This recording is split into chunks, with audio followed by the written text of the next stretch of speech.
Yes, ini adalah video pertama dari segmen ini yang isinya adalah curhat.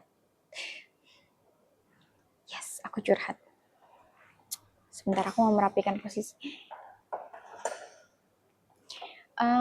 Sebenarnya yang pengen aku curhatin tuh adalah aku cukup beruntung atau cukup bersyukur hari ini, sekarang ini, karena aku punya, bukan, karena aku akhirnya bisa sedikit merealisasikan sesuatu yang aku pengen dari lama. Jadi tuh ya, aku kan akhir-akhir ini lagi suka bikin video ini teorinya di Instagram. Kalau kalian lihat di Instagram video ini teorinya. Nah, video ini teorinya tuh biasanya berangkat dari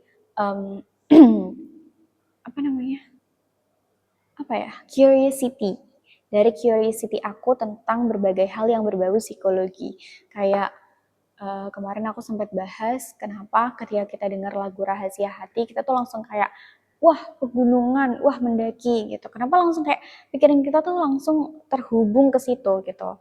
Terus kenapa juga orang-orang tuh masih pengen punya anak padahal in this economy gitu. Kayak di tengah-tengah situasi yang Gen Z itu sangat-sangat menyadari gitu loh ya bahwa ternyata untuk menjadi hidup kita itu harus menata persiapannya itu banyak banget dan ribet banget, apalagi untuk punya anak gitu. Tapi kenapa sih masih banyak orang yang pengen punya anak juga gitu? Dan ternyata jawabannya adalah ya karena family resilience gitu.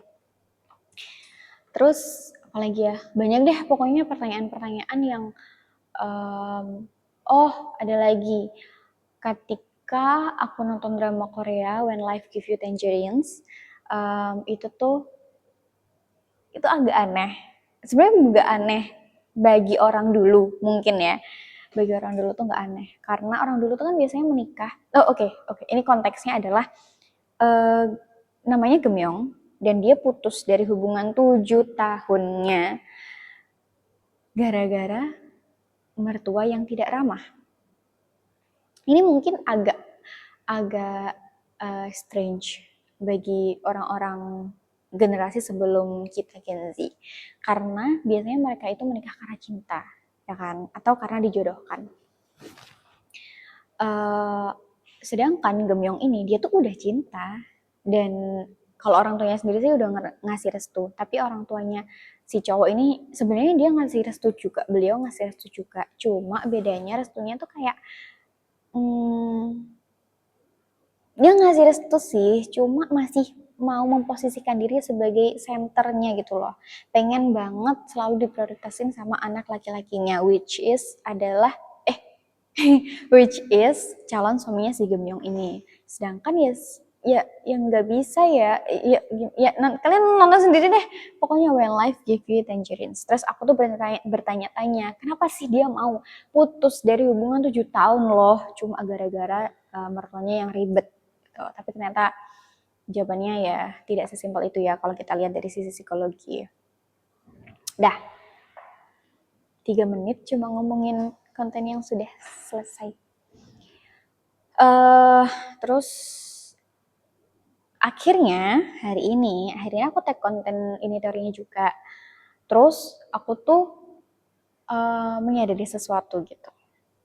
Dulu ketika aku SMA, aku tuh udah mulai pengen kayak kan katanya ya kita tuh harus pulang sekolah tuh dibaca-baca lagi materinya gitu kan. Terus aku juga pengen tuh kayak gitu, pengen pulang sekolah juga baca-baca materinya. Cuma aku tuh orangnya, iya namanya juga orang agak narsis ya, dan aku paling membenci sebuah kemonotonan kayak cuma ngebaca doang tuh menurutku kayak bosen gitu. Aku lebih suka ketika aku baca mungkin ada orang di samping aku atau ada sesuatu yang aku lihat selain meja belajar gitu. Misalkan sambil memandangi landscape kayak apa sih gedung-gedung kayak gitu-gitu. Itu maksudnya tuh nggak cuma fokus ke satu aja gitu loh. Terus termasuk juga aku sering buka kamera ketika aku lagi belajar karena aku ngerasa aku jadi ditemenin gitu, walaupun ditemenin sama diri sendiri gitu. Nah, terus aku tuh pengen dari dulu, aku tuh pengen ketika aku selesai sekolah gitu atau selesai kelas gitu ketika kuliah, selesainya aku mempelajari lagi tuh materi-materi yang udah yang udah dipelajari tadi di sekolah atau di kampus. Sehingga aku bisa refresh atau recall lagi ilmu-ilmu itu. Apalagi aku juga orangnya nggak yang fast learner atau pengingat handal gitu ya. Jadi ketika paginya belajar mungkin sorenya udah lupa kalau nggak diingat-ingat lagi. Makanya aku tuh pengen bisa kayak gitu, pengen belajar 2 kali, pengen dibaca-baca lagi, dan dengan bikin video kayak gitu. Terus plus lagi nih ya, misalkan nih aku dulu SMA kan belajar matematika, terus aku ulang kan di video, dibikin video gitu. Kan videonya juga akhirnya bisa ditonton orang gitu ketika aku menjelaskan materi itu, nanti bisa ditonton yang lain juga. Mungkin mereka kebingungan, ya padahal aku juga itu tapi agak ribet sih karena kalau aku pengen ditonton orang berarti aku harus bikin video itu gimana caranya ya bikin orang lain paham. Sedangkan tujuanku adalah cuma untuk nemenin aku belajar. Yang mana ketika aku belajar pastinya aku nggak langsung paham kan. Jadi pengen aja aku bikin video terus tujuannya untuk orang tapi ternyata kita sama-sama bingung kan gitu lah. Ya itu satu faktornya adalah salah satunya itu kayak menurut aku itu agak ribet, agak perlu persiapan yang lebih matang, dan faktor keduanya adalah aku tidak punya cukup waktu untuk itu. Sebenarnya aku ya kalau dibilang aku sama kayak siswa atau mahasiswa lain kayak nggak sibuk-sibuk banget, cuma menurutku aku terlalu membutuhkan banyak hal personal sih, kayak ya banyak hal personal lah untuk menata diriku sendiri gitu loh, untuk menata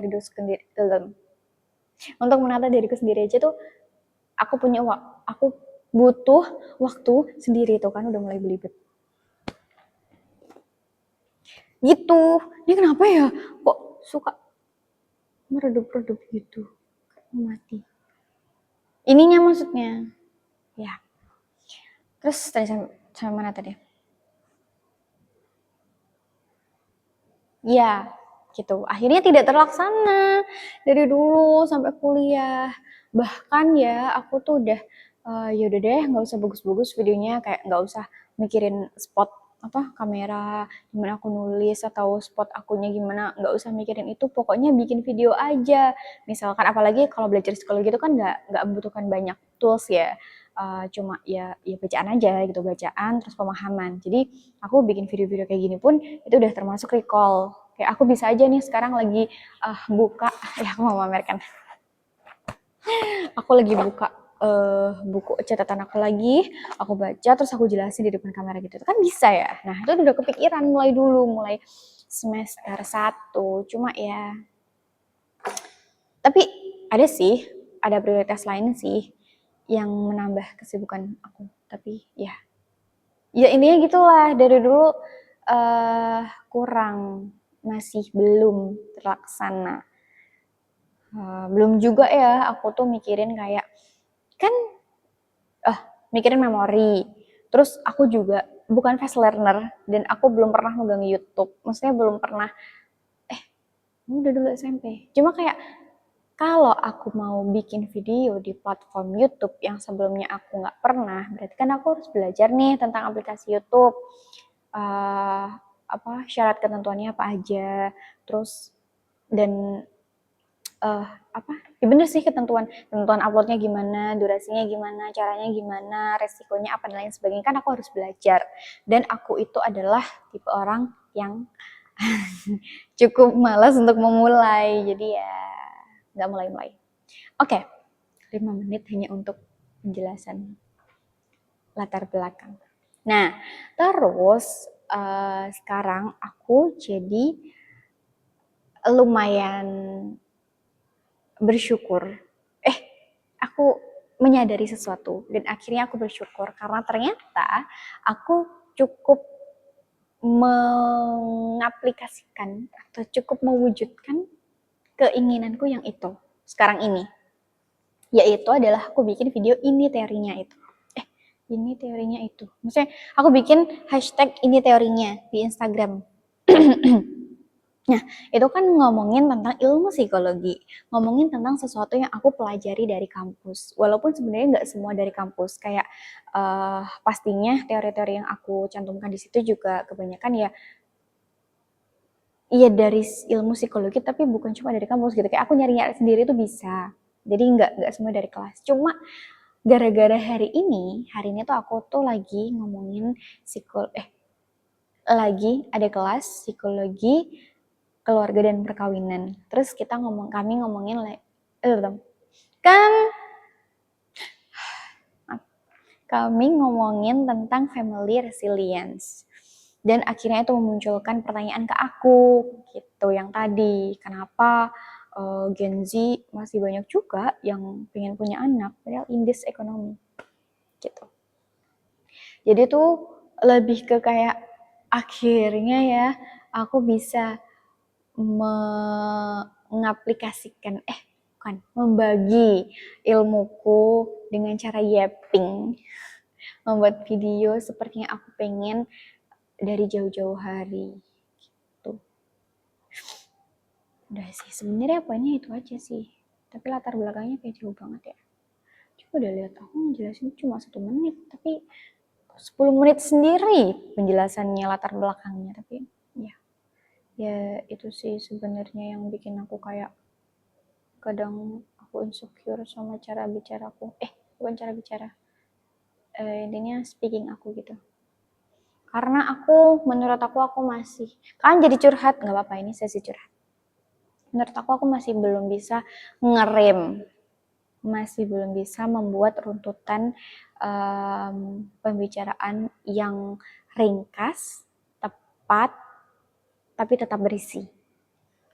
Yang selama ini ya kayak begini, kayak menurutku tuh nggak efektif gitu loh. Aku jelasin 10 menit, terus intinya cuma 1 menit. Tapi masuk akal sih, karena ini aku sesinya curhat. Bukan yang kayak ngejelasin apa gitu. Gitu. Apa lagi ya? Nggak tahu. Ya tapi aku senang sekali. Kayak right after class. Aku, nggak right after banget. Karena setelah kelas keluarga dan perkawinan itu masih ada kelas lain. Terus habis itu aku langsung gitu, ayo kita bikin videonya. Tapi right after, soalnya kan kelasnya tadi jam 11, terus aku baru kepikiran tuh di kelas setelahnya. Iya, terus kepikiran terus kayak, oke, setelah kelas ini aku nggak pulang dulu, aku mau tag video, mau curhat. Bukan, aku mau bikin ini teorinya, gitu. Terus akhirnya tag deh, nggak bikin skrip dan lain sebagainya. Nah gitu. Terus kalian deh, aku mau curhat. Ya jadinya curhat deh. Gitu. Dah selesai. Bye.